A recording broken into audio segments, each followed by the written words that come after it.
बयस बढ़ी चली बल दिनकु दिन कमी जाउछि हेले साधारण बुढ़ा मनीष को किए पचार बाबू आम सरकार पथर हो जाइछि। सरकारी सहायता पद्म घुंची घुंची गलापरी चली जाउछि बाबू आमको किए पचार एमती लुह छल छल आखिरे कहते कंटापड़ा ब्लॉक अधीनस्थ साइलो झारपड़ा ग्राम पंचायत बड़वाऊ बराई ग्रामर कृष्ण चंद्र भोई स्त्री उमा भोई एवं निजर झील सुमित्रा भोई को नहीं एही दलित गरीब बेसहारा परिवार कहले भूल हेब नाही। सरकार गरीब कल्याण पर अनेक योजना प्रणयन करथिले मध्य कृष्णचंद्र फाइल आज नाली फिता तले रही जाइछि।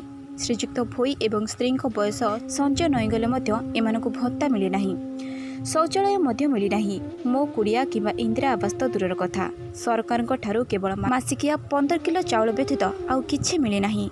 बयस अत्यधिक हो जाइथिबारु सबुदिन मूल्य लागि पारंतिनी कृष्णचंद्र हेले 15 केजी चाउल अंटे नाही तांकु। बेले बेले दिने रोसई हेले आर दिन को चुली अजला हो रही जाए, पेटरे ओदा कना पकाई शोइबा ही सारा हुए। श्रीजुक्त भोई घरे लाइन नहीं, बीपीएल लाइन कटि जाइथिले मध्य डीपी आलुअरे मैट्रिक पर्यंत पाठ पढ़िछन्ति बोली कहन्ति श्रीजुक्त भोई झील सुमित्रा। हेले गरीब परिवार को किए सहायता करिबो किए जाने। सरपंच को जोगाजोग कला परे आवश्यक कागजपत्र प्रदान कला परे विहित पदक्षेप ग्रहण कराजियो बोली मत व्यक्त करिसेंति। मो ना कृष्ण चंद्र भोई। अच्छा आपनकर ए जो सरकारी सहायता रे वंचित अछंती आपण कोन कोन सब पाई नांती? फनी बात्यारे हमर कोनोसी साहाय्य सरकारंकर मिलिनी, तापरे भत्ता मिलुनी, लाटिनी हमर नाही एवं बिजुली संजोग हमर नाही, इंदिरा आवास नाही। आउ ये जो बात्या परिवर्ते जो सरकार सहायता मिलता सेटा भी परंग नाही। तेणु आम किपरि भाव में मूल लगे चलुचु।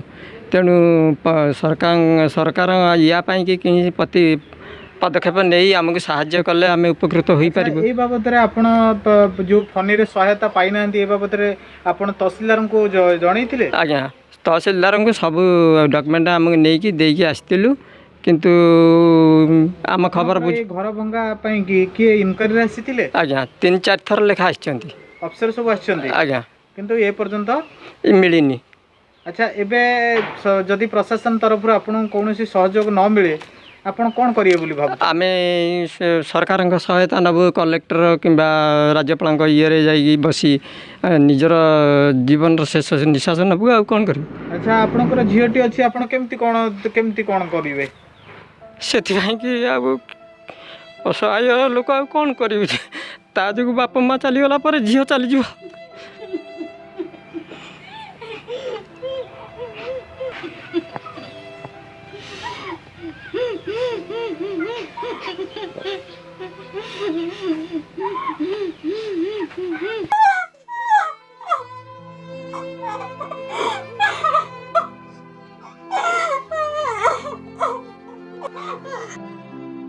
तेबे आगामी दिन में एपरी बेसहारा परिवार को त्वरित भाव में प्रशासनिक सहायता जोगाई देबा पई बुद्धिजीवी माने आशा व्यक्त करिसेंति।